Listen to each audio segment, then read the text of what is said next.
Bismillahir Rahmanir Rahim. Assalamu alaikum wa rahmatullahi wa barakatuhu, and welcome to another episode of In His Own Words, the program which is dedicated to looking into the writings of the promised Messiah, Hazrat Mirza Ghulam Ahmad of Qadian alayhi salatu wassalam.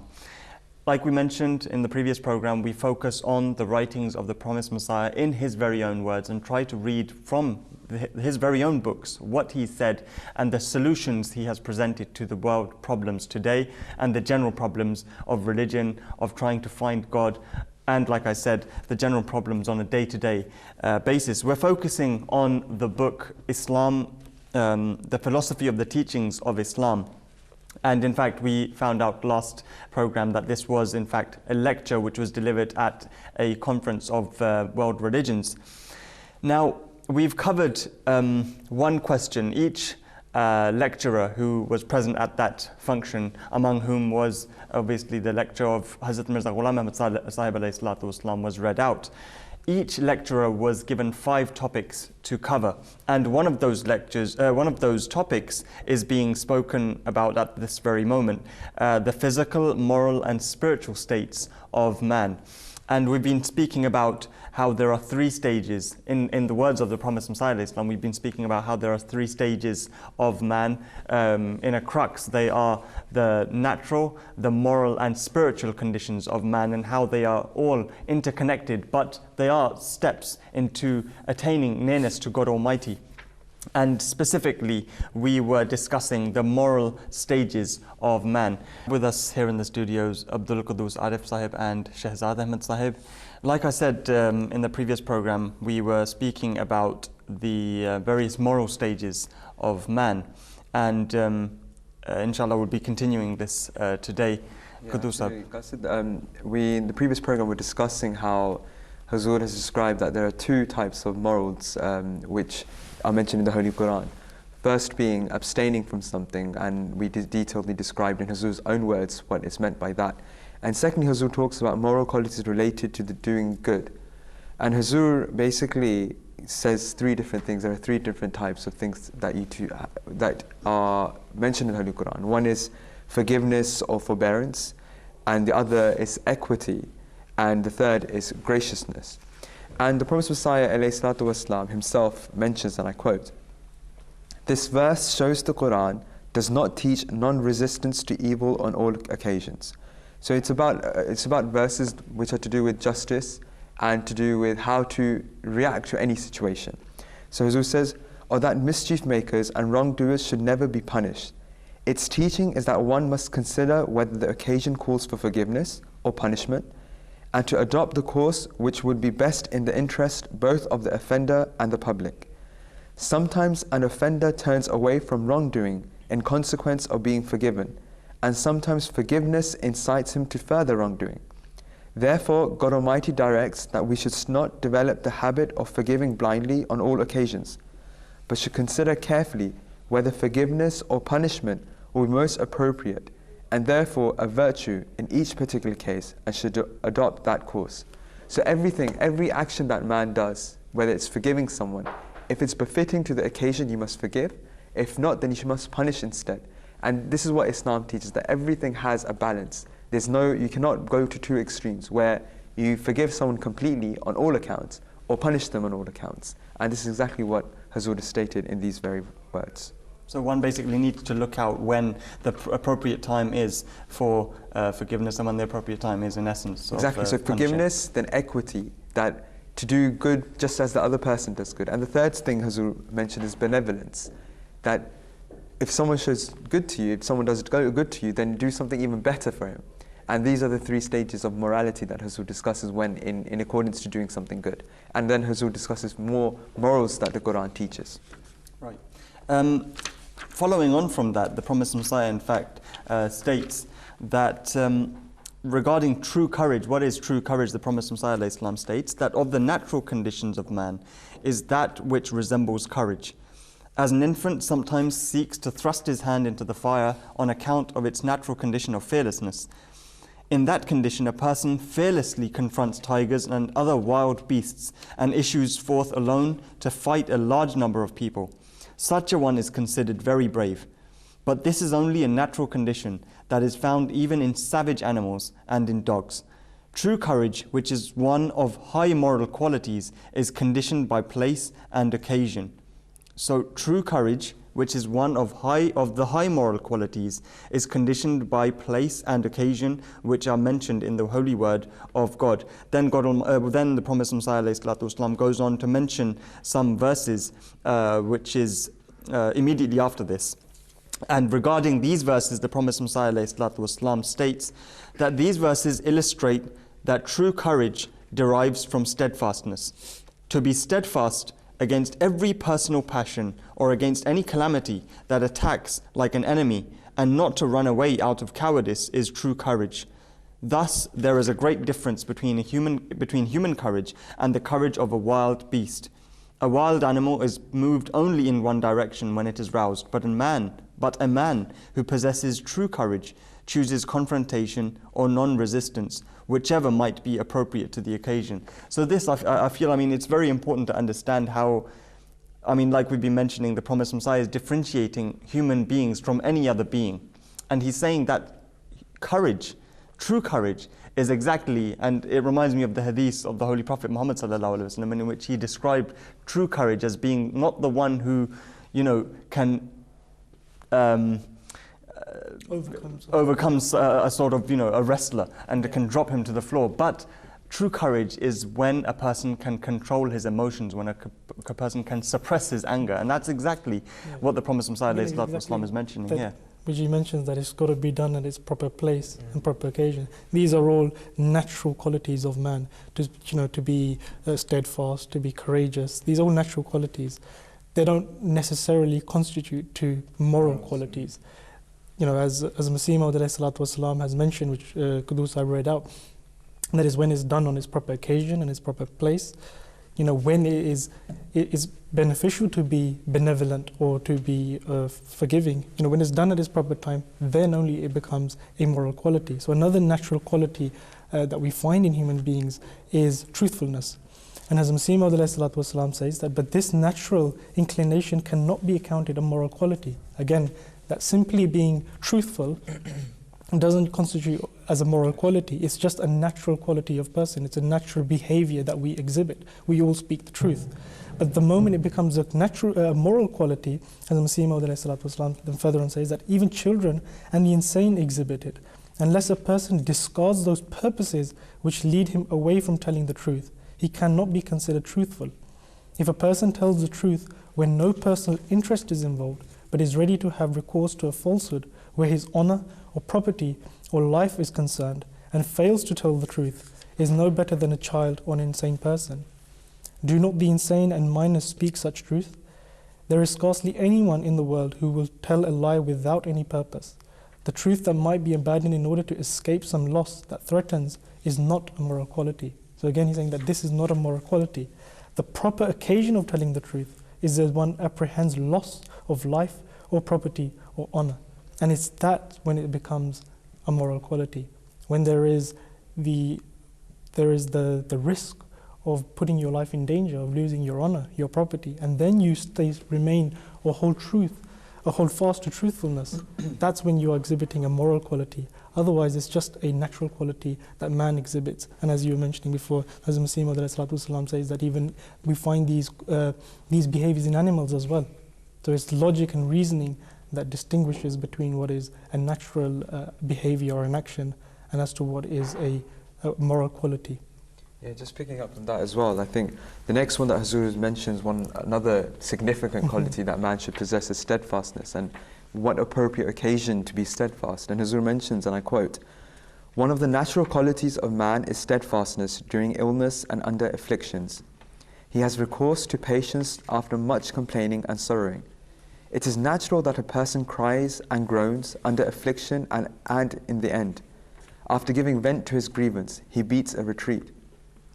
Both these conditions are natural, but are not in any sense part of a moral quality." So to be sorrowful, to be patient isn't just a moral quality, it's about making sure that those are practiced at the right moment. And Hazur further states, and I quote, In this context, the relevant moral quality is that when one suffers a loss, one should consider it as a rendering back to God, that which He had bestowed, and should utter no complaint about it. One should affirm that it was a bounty of God which He has recalled, and that one is reconciled to God's pleasure. In this context, the Holy Quran admonishes us, and then Hazur mentions the famous verses of Surah Baqarah where وَلَنَبْلُوَنَّكُمْ بِشَيْءٍ مِنَ الْخَوْفِ, that the different things, if God Almighty tries us in different ways, and the different ways as the Quran mentions. And Hazur says, after explaining these verses, that the moral quality is called steadfastness or reconciliation to the divine will. So it's about accepting divine will. That is the true steadfastness. Right. And I think after that, there is one chapter which is named Search for an Exalted Being. And this is very pertinent, today when there are questions raised about a divine deity, what sort of a being is there? Is there anything behind all of this? And the whole argument of cause and effect, which is prevalent in today's day. And the Prophet ﷺ, I think he's mentioned how one should search for this exalted being. Absolutely. Qaasid, no better words than the Prophet ﷺ himself. He says that of the natural condition of man in his search after an exalted being towards whom he has an inherent attraction. This is manifested by an infant from the moment of its birth. As soon as it is born, it displays a spiritual characteristic that it inclines towards its mother, and is inspired by love of her. As its faculties are developed and its nature begins to display itself openly, this inherent quality is displayed more and more strongly. It finds no comfort anywhere except in the lap of its mother. If it is separated from her and finds itself at a distance from her, its life becomes bitter. Heaps of bounties fell to beguile it away from its mother, in whom all its joy is concentrated. It feels no joy apart from her. What then is the nature of the attraction which an infant feels so strongly towards its mother? So this natural attraction towards mother and child, even that, practicing it in the right way actually leads you to Allah. And this is exactly what Hazur is saying, and I quote further. It is the attraction which the true Creator has implanted in the nature of man. You have the Creator who is the mother who's given birth. But this attraction in actual fact is to do with the true Creator. So it's much bigger than the mother itself. And Hazur continues, the same attraction comes into play whenever a person feels love for another. It is a reflection of the attraction that is inherent in man's nature towards God, as if he is in search of something that he misses, the name of which he has forgotten, and which he seeks to find in one thing or another, which he takes up from time to time. So there we have it, Qaasid, that the true love or true search for an exalted being is inherent in our nature. And it comes, especially we see it when a mother and child, that relationship where a child is distressed when he's not with his mother, or in his lap, not seeking comfort. But that comfort can only be content or full of content when you seek that exalted being, the true Creator. Adding on to that, Quddus, the Prophet ﷺ further, in the same chapter, he speaks of how today God speaks as He did before. And this is very important. Just like the part that Quddus read is important, equally is this important. And I quote the Prophet ﷺ, Hazrat Mirza Ghulam Ahmad Sahib states, "It is a great mistake to imagine that God is like a corpse interred in the earth whose recovery is the business of man. If God has only been discovered through human effort, it is vain to expect anything from Him. Indeed, God has through eternity called mankind to Himself by affirming, 'I am present.'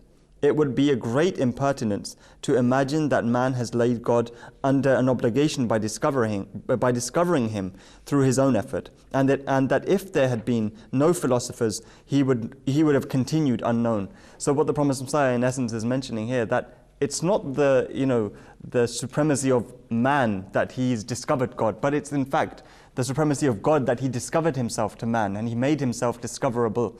And religions, the past religions, are testimony to this. The Prophet ﷺ further states, "It is equally stupid to inquire how can God speak unless He has a tongue to speak with. The answer is, has He not created the earth and the heavenly bodies without physical hands? Does He not view the universe without eyes? Does He not hear our supplications without physical ears? Then it is not necessary that He should also speak to us. Nor is it correct to say that God spoke in the past but does not speak now. We cannot limit His word or His discourse to any particular time. He is as he is as ready today to enrich his seekers from the fountain of revelation as he was at any time. And the gates of his grace are as wide open today as they were at any time. And the Prophet ﷺ, throughout his life, I mean, any biography, you pick it up, you listen to any Friday sermon of Hazrat Khalifatul Masih, and he will at least, give at least one example of how the Prophet ﷺ joined man with the living God and introduced man towards the living God once again. And the Promised Messiah, Hazrat Mirza Ghulam Ahmad of Qadian, he constantly, alayhi salatu wasalam, had multiple, thousands of interactions with the God Almighty. And he did, in fact, and he is, sort of the citadel for that introduction towards God Almighty, that fortress that can gain entry towards the threshold of God Almighty. Qaasid, just picking up on that, the quotation that Quddus read out, in terms of that this is an inherent quality within a person, that he has this an attraction towards Allah the Almighty. But also, as Masih Maud then goes on to say that which you've read out, that it's the onus is upon Allah the Almighty, that He then reveals Himself as well. It's not just that man has this innate feature of inclining towards Allah the Almighty, but then God reveals Himself as well. And as Masih Maud then goes on to speak about the various proofs of His existence. And there's many proofs in this book, but one of them, for instance, is that he says that we observe in or around our universe that the whole, every system is bound upon the principle of cause and effect. Everything that we see, ultimately there is a cause and effect principle that's behind it. There's something that's caused it. But we also logically can't entertain the fact that, that everything, that this cause and effect process is going to go on forever or is infinite. So as Masih Maud says, that is actually, no one's declared that they are the most ultimate of all causes. But it's actually in the Holy Quran that Allah declares that He is in fact the ultimate of all causes. And He says, وَأَنَّ إِلَىٰ رَبِّكَ الْمُنْتَهَى, and that to your Lord do all things ultimately go. And then further on, he states that with regards to our search for Allah the Almighty and how He reveals Himself to us, he says that those who deny God do so because they can find no proof of His existence according to their own fancy. So it's not that God is not revealing Himself, it's because they have their own perceptions and they don't fit that criteria. Yeah. But it's not for a man to determine whether he is able to see God or not, but God reveals Himself. And he says, yet they acknowledge that for everything that is created, there must be a creator. There is no one in the world so stupid that if he falls ill, he would insist that there is no cause for his illness. If the system of the universe had not been made up of cause and effect, it would not have been possible to predict the time of a tornado, or of the eclipse of the sun or the moon, or that a patient would die at a certain time, or that a disease would be reinforced by another disease at a certain stage. Thus, a research scholar who does not acknowledge the existence of God, in effect, does so indirectly, for he too, like us, searches for the causes of effects. This is an acknowledgement of a sort, though it is not perfect. So here Masih Maud is speaking of the fact that Allah the Almighty reveals Himself to us. He takes the onus upon Himself. But it's not up to man to determine his own ways of saying that if it fits my criteria of searching God, then only then it will happen. But it's up to Allah the Almighty to reveal Himself, which He does. I think the interesting point is Hazur mentions so many different proofs of His existence, that Allah does say that He exists, but He gives that these are the proofs. Yeah, and He's presented it before us, and the Quran is full of those as well. And Hazur categorizes these, that this is one proof, this is another, this is another. So whoever wants to, they can read this for themselves as well on Islam and go through all the arguments. Absolutely. As well. It's transparent for anyone who wishes to go and read these books. Hazrat Khalifatul Masih mentioned in his one of his recent Friday sermons that if you do wish to go and read these books, view the literature of the Promised Messiah, Hazrat Mirza Ghulam Ahmad of Qadian, alayhi salatu wasalam. It's all present, it's all transparent, there's nothing to hide. It's on alislam.org, it's present there. You can read it in Urdu, you can read it in English, and any other language you may require. Many of the translations are present there. If not, you can contact your local jamaats, where the Ahmadiyya Muslim community is established in the specific countries. You can contact them and they will provide you those translations for the books. And the philosophy of the teachings of Islam happens to be one of those books that has been translated and is, it's reaching out there. And many people, I mean, they express how this book is, it's in itself, it has the answers to so many of the problems today. Shehzad, just adding on from what you quoted regarding the search for God, the Promised Messiah ﷺ actually goes on to mention how the search of God Almighty has to have a balance, and the middle or the moderate path that has been prescribed by Islam, that is required even whilst searching for the divine deity. In the words of the Promised Messiah, Hazur states, "To believe in the unity of God correctly, without the least deviation, is the justice that is due from a man towards his Maker. We have set out the moral teachings of Islam from the Holy Quran, the basic principle of which is that there should be neither excess nor deficiency.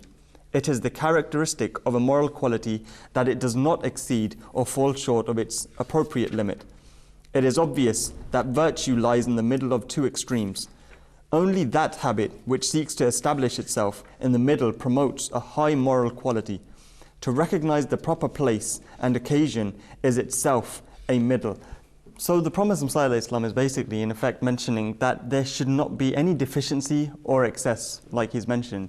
There should be a very subtle balance in finding God Almighty. And that balance, what is that balance? I mean, obviously we know as Ahmadi Muslims that balance has been put out there in the Holy Quran, the example of the Holy Prophet Muhammad ﷺ, the life of the Promised Messiah, and the teachings, the works and the writings of the Promised Messiah, Hazrat Mirza Ghulam Ahmad Sahib alayhi salatu wasalam.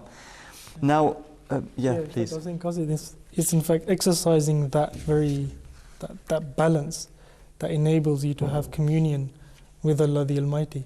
And as Masih Maud alayhi salatu wasalam very timely mentions in the context of this book as well, he speaks about or expounds upon the subject of how we can develop a communion with Allah the Almighty, which through the various quotations that we've read and presented here.